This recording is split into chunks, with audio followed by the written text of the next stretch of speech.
Mencari jati diri, kemana saya harus mengabdi diri kepada Allah Subhanahu wa Ta'ala. Saat itu hidayah belum turun kepada Ibrahim. Akhirnya segala macam yang bisa memberikan kenyamanan dalam kepribadian Ibrahim itulah dijadikan sesembahan oleh Ibrahim alaihissalam, sehingga matahari sempat dijadikan Tuhan beberapa saat oleh Nabi Ibrahim alaihissalam. Saat matahari hilang, maka di sanalah Nabi Ibrahim sangat gusar dan lebih dahsyat kecemasannya. Kenapa?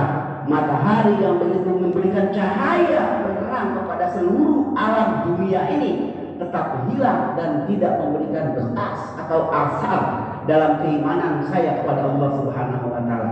Berarti ada sesuatu zat yang lebih besar dari bulan, lebih dahsyat dari matahari. Siapa itu? Ternyata hayyun daimun la yamutu fiha abadan. Sebuah zat Allah Subhanahu wa Ta'ala yang kebesarannya itu melebihi kebesaran matahari, melebihi kebesaran bulan, melebihi kebesaran akwat dan kaum alam dunia dan seisinya. Oleh karenanya peristiwa yang terjadi pada Rasulullah sallallahu alaihi wasallam, asbabun nuzul, asbab terjadinya hadis yang Rasulullah sallallahu alaihi wasallam sampaikan, inna syamsa wal qamara ayatan min ayatillah la yakhshifan li mauti ahadin wala li hayatihi fa idza ra'aytum dzalika fad'ullaha wa kabbaru wa saddaqu wa sallu ala Rasulillah sallallahu alaihi wasallam. Rasulullah sempat ketika goncangnya masyarakat saat terjadinya gerhana matahari atau gerhana bulan, di saat itu sebuah kabar bersimpang siur terjadinya. Kenapa terjadi gerhana bulan? At-Tabrani dalam tafsirnya beliau katakan bahwa awal terjadi gerhana matahari lantaran matinya seorang makhluk manusia yang dikenal seorang anak putra dari Rasulullah sallallahu alaihi wasallam yang bernama Ibrahim, keturunan dari Maria al-Qibtiyah dari bangsa Mesir. Saat itu goncang semua masyarakat. Jangan-jangan lantaran Ibrahim meninggal, akhirnya bulan menjadi hilang. Bulan menjadi Allah Subhanahu wa Ta'ala. Pastikan jika di siang hari matahari tidak memberikan cahaya kepada seluruh alam, apa gerhana yang akan terjadi? Ini sebuah nikmat kebesaran Allah Subhanahu wa Ta'ala yang selalu kita nikmati, bisa memberikan hal-hal yang positif tentang kejadian alam. Tadi sudah sedikit saya sampaikan bahwa Asy-Sya'rawi dalam tafsirnya beliau katakan ayatul min ayati qurbatil qiyamah waqa'at bisyamsi wal qamar.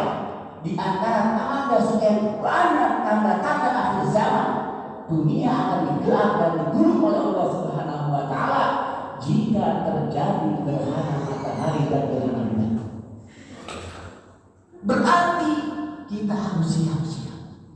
Yang bagi alaina an nasta'idda di sana. Seyogianya kita mengintrospeksi segera, badiru ila Allah Ta'ala, kembali kepada Allah dengan fenomena alam yang terjadi di malam hari ini. Dulu sejak kita kecil kita mengenal, kita di kampung saat terjadi gerhana bulan, orang-orang di daerah itu membangunkan beberapa pohon-pohon yang ada seperti kelapa. Diketok-ketok kelapa itu, dipukul-pukul dengan harapan jangan sampai berefek dengan buah yang sedang berbuah kelapa itu. Fenomena itu membuat kemusyrikan kepada Allah Subhanahu wa Ta'ala, sehingga dengan jelas Rasulullah sallallahu alaihi wasallam katakan, fa iza ra'aitum fad'ullaha wa kabbaru wa sallu wa tasaddaqu. Jika kalian saksikan fenomena gerhana bulan, segera kembali kepada Allah. Salat lakukan, sedekah lakukan, bersolawat kepada Rasulullah sallallahu alaihi wasallam berbanyak. Ini cara yang paling baik. Informasi yang kita terima dari ulama-ulama kita ketika kita menghadapi fenomena ini, baik gerhana matahari ataupun bulan, ayo sama-sama badiru ilallah, segera kita kembali kepada Allah Subhanahu wa taala. Bukankah fenomena ini, jika kita salah memberikan komentar dalam kondisi ini, bisa saja kita terjerumus kepada maksiat kepada Allah Subhanahu wa taala. Apalagi dikait-kaitkan dengan fenomena alam yang terjadi. Seperti bencana datang gara-gara ini. Bencana datang gara-gara itu. Saya pernah sampaikan, la tashabbud dahra fa innallaha huwad dahr. Jangan, tidak boleh kita mencaci maki keadaan, mencaci maki hari, mencaci maki tahun. Wallahu huwad dahr. Allah lah zat yang membolak-balik dan mengatur terjadinya bencana yang ada di dunia ini. Allah Subhanahu wa taala, ma'asyiral muslimin, dalam surah Quran Allah katakan, lasyamsu yanbaghi laha an tudrikal qamara wa al-lailu sabiqun nahar wa kullun fi falaqi yasbahun. Aturan yang Allah sudah buat tidak akan terjadi sebelum yaqumu yaumul qiyamah, kecuali jika hari kiamat terjadi. Selama hari kiamat belum terjadi, tidak akan mendahului malam daripada siang. Matahari tidak akan mendahului bulan, begitu bulan pun tidak akan mendahului matahari tentang terbit yang sudah Allah atur. Kullun fi falaqi yasbahun. Itu semua anugerah dan kekuasaan Allah yang sudah mendesain dia muncul kapan, dia tenggelam kapan, dia akan muncul kapan, dia akan tenggelam kapan. Itu semua Allah Subhanahu wa taala yang mengatur semua itu. Besarnya matahari, besarnya bulan tidak setetes besaran itu dengan besarnya makhluk manusia. Jika bulan bersujud kepada Allah, jika matahari taat kepada Allah yang begitu besar, khalqun min makhlukillah, makhluk ciptaan Allah, setelah arasy itu matahari dan bulan termasuk makhluk yang Allah berikan kebesaran kepada kedua ketiganya itu. Maka kalau saja bulan taat kepada Allah, kalau saja matahari berbakti kepada Allah, bagaimana dengan kita yang tidak ada secuil pun kebesaran yang kita miliki? Karena Allah katakan al-izzu izzi, kebesaran hanya milikku, tidak ada seorang pun yang bisa mempertahankan kebesaran. Nah, oleh karenanya fenomena ini hendaknya kembali kepada kita masing-masing.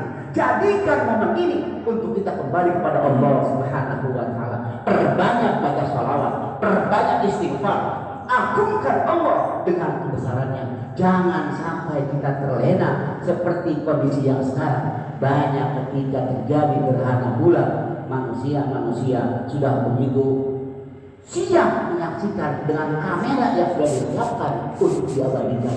Ini adalah budaya yang salah dalam konsep agama Islam. Yang betul, faiza aitum faqullaha wa qabban, ketika kalian menyaksikan gerhana matahari ataupun gerhana bulan, hendaklah kembali kepada Allah Subhanahu wa taala.